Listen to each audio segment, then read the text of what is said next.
केशवपुर नाम के गांव में राघव नाम का एक दर्जी रहा करता था।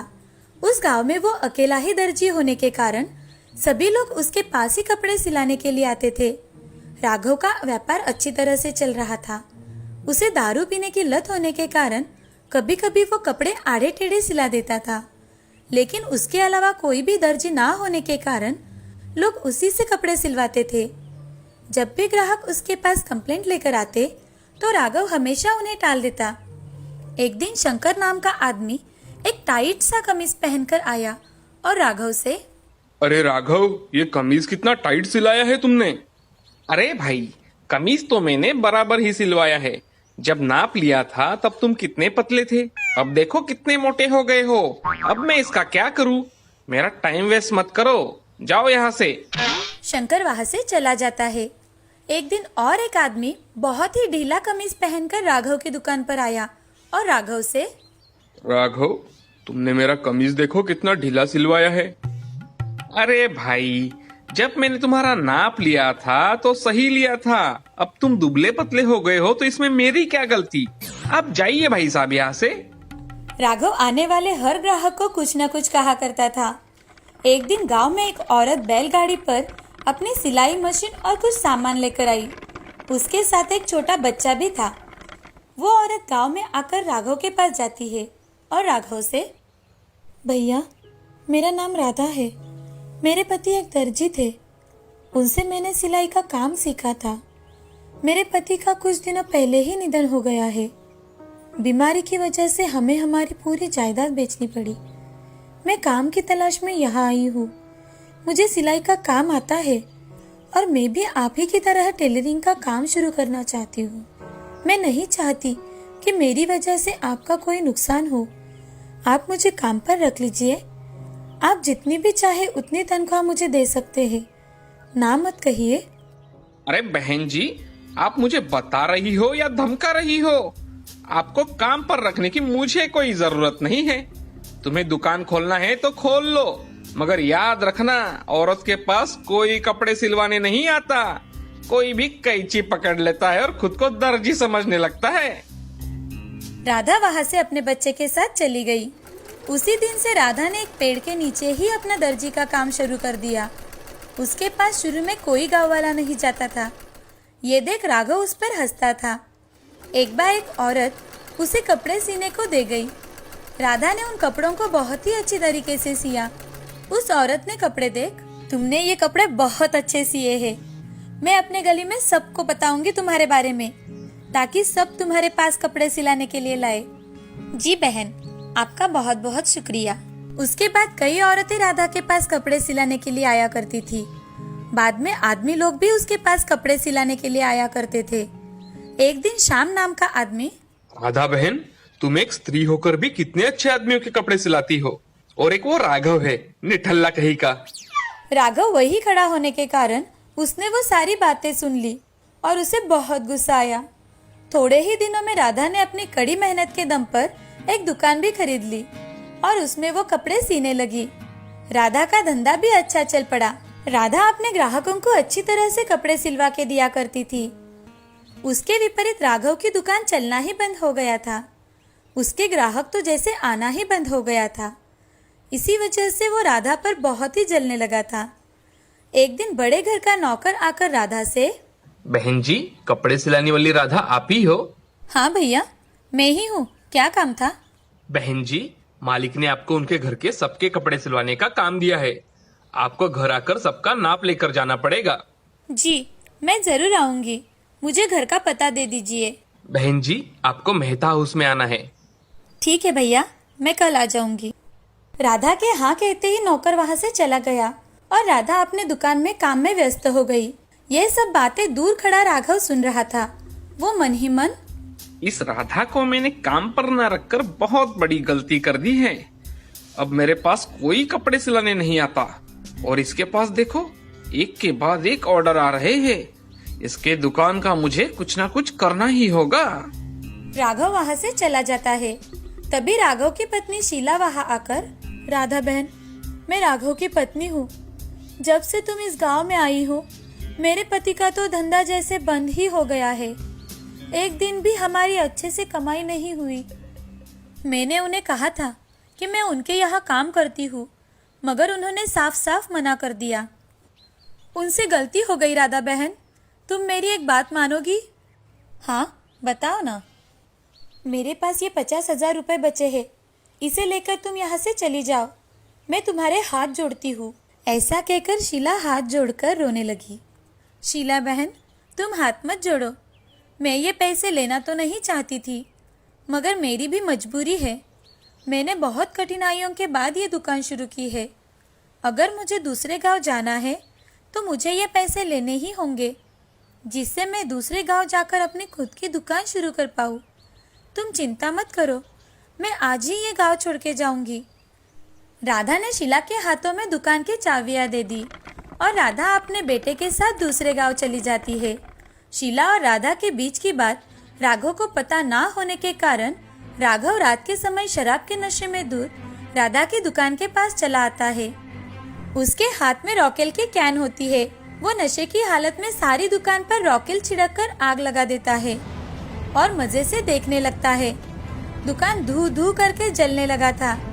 ये देख गांव वाले और शीला भी वहां पहुंच जाते हैं। आग की लपटें इतनी बढ़ चुकी थी कि पूरा दुकान तहस नहस हो गया था।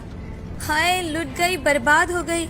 अरे मैंने बचाए हुए 50,000 रुपए से ये दुकान खरीद लिया था और आपने ही इसे जला डाला। अब हम क्या करेंगे? शीला की सारी बातें सुनकर राघव दंग रह गया। जब उसे सारी बातें पता चली तो उसने अपना माथा पीट लिया। वहाँ खड़े सभी लोगों के समझ में आ गया था कि सारी करी धरी राघव की ही है। फिर लोगों ने राघव को पकड़कर खूब पीटा। इधर राधा दूसरे गांव जाकर कपड़े सिलाकर अपना जीवन अच्छी तरह से बिताने लगी थी। राधा ने एक नई उम्मीद के साथ अपना नया व्यवसाय शुरू किया और लालच के कारण राघव को अपनी दुकान गंवानी पड़ी। इस कहानी से हमें यह सीख मिलती है कि ईर्ष्या और लोभ करने के कारण हम हमेशा अपना ही नुकसान कर देते हैं। इसीलिए जिंदगी में कभी भी लालच नहीं करना चाहिए। किसी एक गांव में सुधा नाम की महिला रहा करती थी। उसको 2 बच्चे थे, सूरज और श्रावणी। एक रोड हादसे में सुधा के पति की मौत हो जाने के कारण पूरे परिवार की जिम्मेदारी सुधा पर आ गई थी। सुधा ज्यादा पढ़ी लिखी ना होने के कारण उसने रोटी बेचने का व्यापार शुरू किया। सुधा ने बनाई हुई रोटियां बहुत ही स्वादिष्ट और मुलायम हुआ करती थी। वो कभी भी लाभ की अपेक्षा ना करते हुए कम दामों में रोटियां बनाकर बेचा करती थी। सूरज और श्रावणी स्कूल में पढ़ाई किया करते थे। अपना होमवर्क पूरा होने के बाद वो अपनी माँ की मदद भी कर दिया करते थे। सूरज और श्रावणी के स्कूल के सामने ही एक नया पिज्जा सेंटर खुला। पिज्जा सेंटर वालों ने अपने खुद के पेम्पलेट भी छापे और गांव भर में बांटे। उससे पिज्जा सेंटर का अच्छा प्रचार होने लगा। गांव में पहला पिज्जा सेंटर होने के कारण लोग वहां पिज्जा खाने के लिए भीड़ कर रहे थे। पिज्जा खाने की चाहत और उसका लुभावना चित्र देखकर लोग आकर्षित होने लगे। लोग लाइन में खड़े रहकर पिज्जा लेने लगे। तभी एक दिन स्कूल में श्रावणी की दोस्त सोना अपने दोस्तों को एक जगह बुलाकर बताती है, तुम्हें पता है, कल मेरे पिताजी मुझे नया पिज्जा सेंटर खुला है, वहाँ लेकर गए थे। वहाँ इतना स्वादिष्ट और टेस्टी पिज्जा मिलता है और वैरायटी तो इतनी होती है कि हम जल्दी चूज ही नहीं कर पाते। वो पिज्जा सेंटर हमारे गांव में खुला, ये हमारी खुशनसीबी है। हाँ सोना, तुम सही कह रही हो। मैं भी कल मेरे माँ के साथ पिज्जा सेंटर जाऊंगा। एक बार तुम सब भी पिज्जा सेंटर जाकर जरूर आओ। ऐसा कहकर सोना वहाँ से चली जाती है। सोना की बात सुन श्रावणी घर आकर अपनी माँ से, माँ, मेरी दोस्त सोना का परिवार उस पिज्जा सेंटर में पिज्जा खाने के लिए गया था। सोना कहती है कि वहाँ का पिज्जा बहुत ही स्वादिष्ट होता है। आप हमें कहीं नहीं लेकर जाती हो माँ, हमें भी पिज्जा खाना है, प्लीज माँ। और किसी दिन हम जाएंगे बेटी। सुधा ने समझा बुझाकर श्रावणी को शांत किया। श्रावणी ये सारी बातें सुनकर वहाँ से चली जाती है और सुधा सूरज से, देखो सूरज, सोनी छोटी बच्ची है, उसे कुछ समझ में नहीं आता। उसके दोस्तों की बातें सुनकर पिज्जा खाने की जिद कर रही है। मगर तुम्हें तो हमारे घर के हालात पता है ना, रोटियां बेचने से ही तो हमारा घर चलता है और पिज्जा बहुत महंगा होता है, जो सेहत के लिए बिल्कुल अच्छा नहीं होता। तुम श्रावणी को समझाओ बेटा। ठीक है माँ। ऐसा कहकर सूरज वहाँ से चला जाता है। थोड़े दिनों बाद सूरज का क्लासमेट रोहन का बर्थडे आया तो रोहन स्कूल में सबको पिज्ज़ा पार्टी देने लगा। उस दिन उसने पिज्ज़ा सूरज और श्रावणी को नहीं दिया। सूरज रोहन के पास आकर, रोहन, तुम मुझे पिज्जा नहीं दोगे तो भी चलेगा, मगर मेरी बहन को सिर्फ थोड़ा सा दे दो। बेचारी को बहुत दिनों से पिज्जा खाने का मन कर रहा था। सूरज की बातें सुन रोहन, तुम जैसे भिखारियों को देने के लिए क्या तुम्हारे माँ के हाथ की रोटियां समझ रहे हो? ये पिज्जा है, पिज्जा। इसे खाने के लिए नसीब होना चाहिए, समझे? चलो निकलो यहाँ से। ऐसा कहकर रोहन वहाँ से चला गया। सूरज और श्रावणी भी घर वापस आ गए। तभी श्रावणी अपनी माँ से, माँ, आज हमारे स्कूल में सबने पिज्जा खाया, मगर रोहन ने हम दोनों को ही पिज्जा नहीं दिया। आज अगर आपने मुझे पिज्जा नहीं दिया तो मैं कुछ भी नहीं खाऊंगी। श्रावणी रोते रोते अंदर कमरे में चली जाती है। तभी सुधा वहाँ खड़े खड़े सोचने लगती है। उसे कुछ भी समझ में नहीं आ रहा था कि क्या किया जाए। तभी उसने घर में बनाई हुई रोटी के ऊपर चीज, पनीर और सब्जियां डालकर एक रोटी पिज्जा बनाया, जो कि दुकान के बाहर लगाए हुए चित्र के समान ही था। और श्रावणी को बुलाकर सुधा, श्रावणी बेटी, देखो मैंने तुम्हारे लिए पिज्जा बनाया है, जरा खाकर देखो।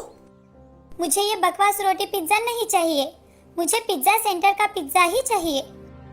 मैं तुम्हें कल किसी भी हालत में पिज्जा खिलाऊंगी बेटी। आज के लिए तुम इसे ही खा लो, बहुत रात हो चुकी है। मुझे ये नहीं चाहिए तो नहीं चाहिए। ऐसा कहकर श्रावणी वहां से चली गई और श्रावणी भूखे पेट ही सो गई। भूखे पेट सोने के कारण उसे नींद ही नहीं आ रही थी। तभी आधी रात को उठकर श्रावणी रोटी पिज्जा खाने लगी। सुधा यह सब दूर खड़ी रहकर देख रही थी और मन ही मन खुश हो गई। अगले दिन सुधा सूरज को अपने पास बुलाती है और उसे पैसे देकर, ये लो पैसे, स्कूल से घर आते समय इन पैसों से तुम दोनों के लिए पिज्जा खरीद कर लाना। माँ, ये पैसे कहाँ से आए? तुम्हारे पास तो पैसे नहीं थे ना?